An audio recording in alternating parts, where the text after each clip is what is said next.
ہنسیوں سے شروع ہونے والی خارش اب دماغ تک جا پہنچی ہے۔ لگتا ہے کچھ ہی دنوں میں یورولوجسٹ کے علاوہ سائیکائٹرسٹ کی بھی ضرورت پڑنے ہی والی ہے۔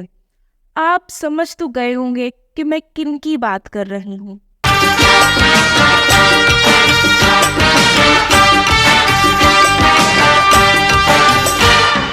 جی ہاں، میں ہوں خلنائک۔ نائک نہیں، خلنائک ہے تو، نائک نہیں۔ ڈاکٹر ذاکر نالائق لائق سے ایک ایتھیسٹ طالب علم نے سوال کیا۔ آئیے دیکھتے ہیں کہ انہوں نے جواب میں کیا بونگیاں ماری۔ ڈاکٹر صاحب سے میرا یہ سوال ہے کہ میں پچھلے 4 سال سے ریلیجن کو پریکٹس نہیں کر رہا۔ میں ایک ریلیجیس پرسن ہوں اور میرے تمام معاملات اچھے چل رہے ہیں، یعنی میں ایک طالب علم کے طور پر ایک اچھا طالب علم بھی ہوں، ایک بیٹے کے طور پر ایک اچھا بیٹا بھی ہوں، دوستوں کے میں جو میرا ایک معاشرے میں کردار ہے یا دوستوں میں ہے وہ بھی بہت اچھا ہے، اور میرے تمام معاملات بھی ٹھیک ہیں۔ میں کسی سے کچھ لیتا ہوں تو وقت پر واپس کرتا ہوں۔ جب میرے معاملات ٹھیک ہیں تو مجھے کیوں مذہبی ہونا چاہیے؟ ایک یہ اور یہ ہے کہ مجھے ایتھیسٹ ہونے کا یا ریلیجیس پرسن ہونے کا کیا نقصان ہے جو ایک ریلیجیس پرسن کو نہیں ہے اور اس کو فائدہ ہے؟ یہ میرا کوشچن ہے ذاکر صاحب سے۔ بھائی صاحب ایسے تو بہت سے شخص ہے جو بولتے ہیں میں بہت اچھا ہوں، کئی شخص ہے۔ اچھا ہونا کس کے معیار سے؟ آپ کے معیار سے۔ خالق کا معیار کیا ہے؟ اچھا ہونا وہ جو ایمان رکھتا ہے، عمل صالحات کرتا ہے، وتواصوا بالحق وتواصوا بالصبر۔ جی بالکل، خدا کا معیار تو بہت زبردست ہے۔ صحیح بخاری کی حدیث ہے 3470 جس میں ابو سعید الخدری سے روایت ہے کہ حضرت محمد نے فرمایا کہ بنی اسرائیل کا ایک آدمی تھا جس نے 99 قتل کیے تھے، اور وہ لوگوں سے پوچھتا پھرتا تھا کہ کیا اس کی بخشش ہو جائے گی۔ اسی سلسلے میں وہ ایک مونک کے پاس پہنچا، اس سے دریافت کیا کہ کیا اس کی بخشش ہو جائے گی، جس پہ اس مونک نے کہا کہ نہیں، ایسا ممکن نہیں ہے۔ تو اس آدمی نے اس مونک کا بھی قتل کر دیا۔ پھر اسی طرح وہ دریافت کرتا ہوا اپنی بخشش کے حوالے سے لوگوں سے ملتا رہا، جہاں پہ اس کو ایک آدمی نے ایک گاؤں کا پتہ دیا کہ اگر وہ وہاں چلا جائے تو یہ ممکن ہے کہ اس کی بخشش قبول ہوگی۔ اس شخص نے اس گاؤں کی طرف رخ کیا تو راستے میں ہی اس کو موت نے آ پکڑا۔ جب وہ مرنے کی حالت میں تھا تو اس نے اپنا سینہ اس گاؤں کی اور کر لیا۔ جب بخشش دینے والے فرشتے اور عذاب دینے والے فرشتے دونوں اس شخص کی طرف پہنچے تو ان میں آپس میں لڑائی چھڑ گئی اور اس بندے کو لے کے جائے گا، جس پہ اللہ تعالیٰ نے اس شخص کا فاصلہ اس گاؤں سے جہاں وہ بخشش کی غرض سے جا رہا تھا کم کر دیا، اور اس گاؤں سے دور کر دیا جہاں سے وہ آ رہا تھا۔ اور پھر فرشتوں سے فرمایا کہ تم ناپ کے دیکھو کہ اس شخص کا فاصلہ کس گاؤں سے قریب ہے۔ جب فرشتوں نے اس شخص کا فاصلہ گاؤں سے ناپا تو ان کو وہی گاؤں قریب پڑا اس شخص کی جسم سے جہاں وہ رخ کر رہا تھا بخشش کی غرض سے۔ تو پھر اس پر اللہ تعالیٰ نے اس شخص کو معاف کر دیا۔ تو آپ خود ہی سوچئے، ایسا شخص جس نے 99 قتل کیے ہوں اس کی بھی بخشش ہو جائے گی، لیکن ایک ایسا شخص جو بظاہر کافر ہے، جو کسی خدا پہ یقین نہیں رکھتا، وہ اگر اپنی پوری زندگی بھی گزار دے انسانیت کی خدمت میں تو پھر بھی اس کو جہنم ہی رسید ہونا ہے۔ میں جاننا چاہتا ہوں کہ کتنے لوگ کو آپ نے صحیح راستے پہ لے کے آیا آپ کے 4 سال میں؟ کتنے لوگ آپ کو مانتے؟ بولیے مجھے۔ واجد بھائی کتنے لوگ؟ واجد بھائی جی سر، ہاں کتنے لوگ آپ کو مانتے 4 سال میں؟ 5,000 10,000 کتنے لوگ ماننے لگے آپ کو؟ سر مجھے اس سے کوئی فرق نہیں پڑتا، نہ میری پرسنل لائف پر، نہ میری جو ہے ایک اجتماعی جو میری زندگی ہے معاشرے میں، کہ میرے اوپر کتنے لوگ مانتے ہیں۔ ضروری نہیں کہ جس شخص کے یا جس دین کے زیادہ فالوورز ہوں وہ دین اور وہ شخص بھی سچا ہو۔ جیسے آپ لوگ محمد بن قاسم کو اپنا ہیرو مانتے ہیں جبکہ در حقیقت وہ ایک لٹیرا تھا۔ دنیا تو مکی ماؤس اور ٹام اینڈ جیری جیسے کارٹون کی بھی مداح ہے، تو کیا ہم ان کو بھی اپنے سر پہ بٹھا لیں علماء بنا کے؟ اب جیسے مسلم دنیا کے لوگ اسلام کو ایک پرامن دین مانتے ہیں، لیکن سب سے زیادہ ٹیررسٹ آرگنائزیشن بھی اسلام سے ہی منسلک ہیں، کہ ڈاکٹر ذاکر نائک نارسسٹک ہیں اپنے اللہ کی طرح، تو اس لیے ان کو بھی فالوورز کی ضرورت ہے اور ان کے لیے زیادہ فالوورز ہونا اہمیت کے حامل ہے۔ جس طرح اللہ کے لیے اپنی بڑائی ظاہر کرنے کے لیے یہ ضروری ہے کہ انسان اور جنات دن رات ان کی توحید بیان کرے۔ اقلیت کے حساب سے اقلیت جو انسان سمجھتی ہے ہمیشہ صحیح نہیں ہوتا۔ آپ کو پتا ہے پہلے دنیا لوگ سمجھتے چپٹی ہے۔ جی بالکل، دنیا کیا، آپ کے قرآن میں لکھا ہے کہ دنیا چپٹی ہے، لیکن یہ بات سائنس نے غلط ثابت کر دی، یہ بتا کر کہ دنیا گول ہے۔ تو کیا اب ہم قرآن کو بھی نہ مانیں؟ آپ یہ کہنا چاہ رہے ہیں ڈاکٹر ذاکر نائک؟ انسان اپنے دماغ سے سمجھتا ہے وہ صحیح ہے، وہ چور بھی اپنے دماغ سے صحیح ہے سمجھتا ہے. یہ دنیا کا سب سے بڑا چور ہوں، کروڑوں روپے چوری کرتا ہوں. آپ ایک ریشنل پوائنٹ بتاؤ کہ میں غلط ہوں اور چوری چھوڑ دوں گا. جی سر، اس کی وجہ یہ ہے کہ آپ اگر چور ہیں اور چوری کرتے ہیں تو آپ غلط اس لیے ہیں کہ آپ کے عمل سے لوگوں کی زندگیوں پر جو ہے منفی اثرات پڑ رہے ہیں. ڈاکٹر ذاکر نائک کو یہ سمجھ نہیں آ رہا کہ آپ کا کسی دین کو ماننا یا نہ ماننا یہ آپ کا ذاتی معاملہ ہے. میں اللہ یا رحمت للعالمین رحمت للعالمین کو مانوں یا پھر میں مکی ماؤس کو ہی اپنا خدا مان لوں، اس عمل سے کسی دوسرے انسان کی زندگی کو، اس کی جان کو، اس کی مال کو کیا فرق پڑتا ہے؟ لیکن اگر میں چوری یا کرپشن کرتی ہوں، مجھ پر کوئی ہاتھ نہیں بھی ڈال سکتا، تو بہت ممکن ہے کہ میرے اس عمل کو دیکھا دیکھی لوگ مزید چوریاں کریں. اگر میں طاقتور بھی ہوں اور کوئی میرا مال نہیں بھی لوٹ سکتا، تو پھر بھی یہ بات بہت یقینی ہے کہ کل تک میرے بچوں کے ساتھ یا خاندان میں میرے کسی شخص کے ساتھ بھی بالکل اسی طرح کرپشن ہوگی، وہ بھی اسی طرح لوٹ مار کا شکار ہوگا. تو اس لیے میرے لیے یہ بہتر ہے کہ میں ایسا عمل ہی نہ کروں کہ جو معاشرے میں خرابی کا باعث بنے. تو آپ کی حالت دیکھ کے مجھے افسوس ہو رہا ہے. میری حالت تو بہت اچھی ہے بھائی، میرے پاس اربوں روپے کا گھر ہے، اربوں روپے کی گاڑی ہے، میرے پاس نوکر چاکر ہے. آپ کو صرف طالب علم ہے بھائی. آج میرے پاس بلڈنگیں ہیں، پراپرٹی ہے، بینک بیلنس ہے، بنگلہ ہے، گاڑی ہے، کیا ہے تمہارے پاس؟ میرے سر میں دماغ ہے، اسی کے وزن سے کام چلا لیتی. یہی ہوتا ہے جب انسان کے پاس دینے کو کوئی دلیل نہیں ہوتی، تو وہ اپنا روب جھاڑ کر، اگلے انسان کو نیچا دکھا کر، اپنی مالی وقت ظاہر کر کے اپنے آپ کو بہتر ثابت کرنے کی کوشش کرتا ہے، جبکہ خود بھی اس شخص کو اس بات کا علم ہوتا ہے کہ کمی اسی میں ہے. لوگ اکثر سمجھتے ہیں کہ پیسے سے امن ملتا ہے. آپ کو پتا ہے کہ جتنے دنیا میں ٹاپ 10 ریچسٹ مین ہیں، 10 میں سے 8 کا طلاق ہو چکا ہے. ایلون مسک نمبر 1 اس کا طلاق، جیف بیزوس اس کا طلاق، بل گیٹس اس کا طلاق. وہ جو انسان گاؤں کے اندر سکون کی نیند سوتا ہے وہ ان سے زیادہ خوش ہے. جی بالکل، پیسے سے ہی تو امن و سکون حاصل نہیں ہوتا، اسی لیے تو آپ کو واجد کو نیچا دکھانے کے لیے اور اپنے آپ کو بڑا جتانے کے لیے اپنی مالی وقت کا اظہار کرنا پڑا. اگر پیسہ کسی بھی انسان کی زندگی میں اتنا ہی غیر اہم ہے تو پھر آپ بھی چھوڑ دینا مذہب کا دھندا اور اپنی منافقت. طرف تو آپ یوٹیوب کی کمائی کو حرام بتا کر دوسروں کو کمانے سے روکتے ہیں، پھر خود ہی یوٹیوب سے کماتے ہیں.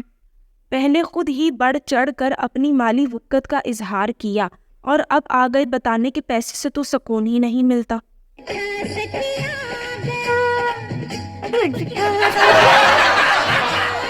آپ کیسے کسی انسان کی خوشی کا تعین کر سکتے ہیں؟ خوشی ایک سبجیکٹو چیز ہے، یعنی کہ ہر انسان کے لیے خوشی کا ایک الگ مطلب ہو سکتا ہے، کیونکہ ہر انسان دوسرے سے مختلف چیز میں اپنی خوشی ڈھونڈتا ہے. طلاق آپ کے مذہب میں ناپسندیدہ ترین حلال کاموں میں سے ہو سکتی ہے، لیکن دنیا کے سویلائزڈ معاشروں میں طلاق کو نارمل اور ہیلدی سمجھا جاتا ہے. کہ 2 لوگ جو ایک ٹاکسک ریلیشن شپ میں تھے، انہوں نے عزت کے ساتھ الگ ہونے کا فیصلہ کیا بجائے ایک دوسرے کی زندگی کو اجیرن بنانے کے. اس کا مطلب کیا؟ پانے والا سر، کیا پانے والا. ماننے والا؟ کیا پایا آپ نے؟ سر میں نے 4 سال پہلے پایا. ہاں ابھی چھوڑ دیا تو نام تو بدلو. جیسے ڈاکٹر ذاکر نائک کی سوچ کتنی چھوٹی ہے نا. وہ کون ہوتے ہیں یہ ڈیسائیڈ کرنے والے کہ واجد نے اپنی زندگی میں کیا پایا اور کیا کھویا؟ اگر پولیس ہٹلر کو پکڑتی تھی، اس کو موت دیتی تھی، یہ جسٹس ہے کہ نہیں جسٹس ہے؟ نہیں جسٹس ہے. آپ کے حساب سے 1=6 ملین، آپ کا میتھ بہت ویک ہے. اللہ تعالیٰ فرماتے قرآن مجید میں سورہ نساء میں آیت نمبر 53 کہ اگر جو لوگ اللہ کے آیتوں میں نہیں مانتے اور آخرت میں اللہ تعالیٰ ان کو جہنم کی آگ میں ڈالے گا، اور جتنے بار سورہ نساء سورہ نمبر 4 آیت نمبر 56 53 نے 56 جتنے بار ان کی چمڑی جلیں گی اتنے بار ان کو نئی چمڑی دی جائیں گی. آج سائنس کہتی ہے کہ درد ہونے کے لیے چمڑی کے اندر پین ریسپٹر ہے، پہلے نہیں پتا تھا. چلیں دنیا میں تو مجرم کو کم سے کم سزا مل سکتی ہے، بھلے وہ آپ کو چھوٹی ہی لگے، لیکن اس بات کی کیا دلیل ہے کہ آخرت بھی ایگزسٹ کرتی ہے؟ بے شمار ایسے لوگ جو خدا کو مانتے ہیں، وہ خدا سے لو لگائے پوری زندگی بیٹھے رہتے ہیں اور یہ خوش فہمی رکھتے ہیں ان کے ساتھ جو زیادتیاں ہوئی دنیا میں اس کا پھل ان کو آخرت میں ملے گا اور ان کے مجرم کو سزا ملے گی. اب آپ سوچیں کہ وہ آخرت جس کے ہونے کا کوئی ثبوت ہی نہیں ہے، تو وہ آخرت ایگزسٹ نہیں کرتی تو کیا ایسے لوگوں کے ساتھ ناانصافی نہیں ہے؟ ان کا صبر بیکار نہیں جائے گا؟ آخرت کے تصور کی وجہ سے نقصان زیادہ ہے بجائے فائدہ ہونے کے۔ بے شمار لوگ اپنا حق چھوڑ کر بیٹھ جاتے ہیں اور جستجو ہی نہیں کرتے اپنے حق کے لیے لڑنے کی، صرف اس خوش فہمی میں کہ شاید ان کو آخرت میں کوئی اچھا پھل ملے۔ اگر اسکن جلے تو تکلیف کا احساس ہوتا ہے، یہ تو کوئی عقل کا اندھا بھی بتا سکتا ہے جس نے کبھی سائنس کا مطالعہ نہ کیا ہو، صرف یہ چیز دوسروں میں آبزرو کر کے اور خود محسوس کر کے۔ اب پین ریسیپٹرز کا ذکر کر کے اور یہ بتا کے کہ خدا نے جلنے کی سزا رکھی ہی اسی لیے ہے کہ کیونکہ پین ریسیپٹرز ایگزسٹ کرتے ہیں، یہ ڈاکٹر ذاکر نائک کی ایک ناکام کوشش تھی قرآن کو دوبارہ سے سائنسی طور پر جسٹیفائی کرنے کی اور صحیح ثابت کرنے کی۔ اب اسی قرآن میں یہ بھی اگزامپل ہے کہ دنیا چپٹی ہے۔ پھر کے لیے جنت ہے دنیا، تیرے لیے واجب یہ دنیا جنت ہے، میں مانتا ہوں، اللہ کے رسول کی حدیث ہے۔ اگر تو کہتا ہے کہ تو اسلام چھوڑ دیا مطلب کافر ہے، مرتد ہے، برابر کی نہیں، اور دھمکی کی چوٹ پہ اعلان کر رہا ہے، شرم میں نہیں آتی؟ ڈاکٹر ذاکر نائک نے جان بوجھ کے واجد کو مجمع کے سامنے مرتد اور کافر کہا، اور ان کا یہ کہنا کہ دیکھو یہ مرتد ہے اور اس کو شرم بھی نہیں آتی، یہ ان کو اشتعال دلانے کا طریقہ تھا تاکہ وہ بھی کوئی گستاخی کا الزام لگا کے واجد کو خاموش کراتے، اور آئندہ سے کبھی کوئی لادین انسان کی جرت ہی نہ کرے کہ وہ ڈاکٹر ذاکر نائک سے کوئی سوال کرے جس کا جواب دینا ڈاکٹر ذاکر نائک کے لیے مشکل ہو۔ آخرت میں دوزخ میں جب جائیں گا انگار لگیں گے پاؤں پہ تو برین بھی بہت جائے گا۔ میرا نام پادری علیشہ فیض عالم ہے، اور میں ڈاکٹر صاحب سے سوال یہ کرنا چاہتا ہوں کہ ڈاکٹر صاحب نے جو ہے کراچی کے اندر ایک چھوٹا بچہ تھا، کرسچن بچہ، جسے ڈاکٹر صاحب نے جو ہے کہا کہ کوئی مرد کا بچہ جو ہے کرسچن میں سے، ان کے اسکالرز میں سے آئے اور میرے ساتھ جو ہے وہ ڈیبیٹ کرے، اور ایک جو ہے انہوں نے شرط بھی عائد کی کہ پہلے یہ ہونا چاہیے کہ اس نے 20,000 کے مجمع کو جو ہے اس میں تقریر کی ہو۔ تو ڈاکٹر صاحب سے سوال یہ کہ اگر آپ نے ڈیبیٹ نہیں کرنی تھی تو آپ نے پھر چیلنج کیوں دیا، وہ بھی پاکستانی اسکالرز کو؟ ابھی میں کہتا ہوں کہ معیار کے آدمی کو لے کے آؤ نا، لوگ نے تو بولیں گے بھائی بچے کو مارتا ہے۔ تو میرا چیلنج کلیئر تھا کہ آپ جو بول رہے بالکل غلط بول رہے، آپ اپنے عیسائیت کی کتاب کو نہیں جانتے، عیسائیت کی فلسفی کو نہیں جانتے، اور آپ بچے ہیں تو کسی آدمی مرد کو بھیجو نا، ٹکر کے آدمی مطلب معیار کے آدمی کو بھیجو جو بھائی لوگ اس کو مانتے ہیں۔ پی ایچ ڈی کی کچھ ویلیو نے میرے سامنے چیلنج کرتے تو ٹکر کے، اس کا مطلب نہیں تم کو کرنے کا ہے تو آؤ نا ملیشیا میں، آؤ ملیشیا، ٹکٹ خرید کے ہال ہائر کرو، میں میرے اسٹوڈنٹس کو بھیجوں گا، برابر کی ہال ہائر کرو، میرے بہت سے بچے اسٹوڈنٹ دوں گا، میرا بیٹا نہیں کرے گا، اس کا بھی معیار ہے۔ واجد کے ایک سمپل سے سوال کا آپ کوئی لاجیکل جواب تو دے نہیں پائے، یہاں آ گئے اپنے اور اپنے بیٹے کی بڑائی بیان کرنے، بالکل اپنے اللہ کی طرح آپ بھی متکبر اور نارسسٹک ہیں، اور پھر پادری سے کہنا کہ تم بھی میری طرح ایک بڑا سا مجمع لگا کے دکھا دو تو پھر میں تمہارے سوال کا جواب دوں گا۔ کیا ڈاکٹر ذاکر نائک کو اس بات کی خبر نہیں ہے کہ پاکستان میں مجمع کے سامنے تو کیا اگر کوئی نان مسلم شخص ویسے بھی سوال کر لے تو اس کا سر تن سے جدا ہو جاتا ہے؟ اب ڈاکٹر ذاکر نائک اور دین اسلام کے پیروکار مسلمان بھی تو اتنا اعلیٰ ظرف لے کر آئے نا کہ وہ اپنے مسلم میجورٹی کنٹریز میں کسی پادری کو، کسی جوش اسکالر کو یا پھر کسی ہندو اسکالر کو بات کا موقع دیں کہ وہ بھی اپنے دین کی تبلیغ کرے، جیسے ڈاکٹر ذاکر نائک نے ایک ہندو میجورٹی کنٹری میں اسلام کی تبلیغ کی اور بڑے سے بڑا مجمع لگا کے دکھایا۔ اول تو آپ لوگوں کی اسلامی حکومتیں ہی اس بات کی اجازت نہیں دیں گی، لوگ کہاں سے اتنی اعلیٰ ظرفی لے کر آئیں؟ یہی اس بات کا جیتا جاگتا ثبوت ہے کہ آپ کا دین اسلام ایک پرامن دین ہرگز نہیں ہے۔ جو بچا تھا وہ لوٹانے کے لیے آئے ہیں، جو بچا تھا وہ لوٹانے کے لیے آئے ہیں، مجرم کی طرح آئے ہیں، دن یہ تقدیر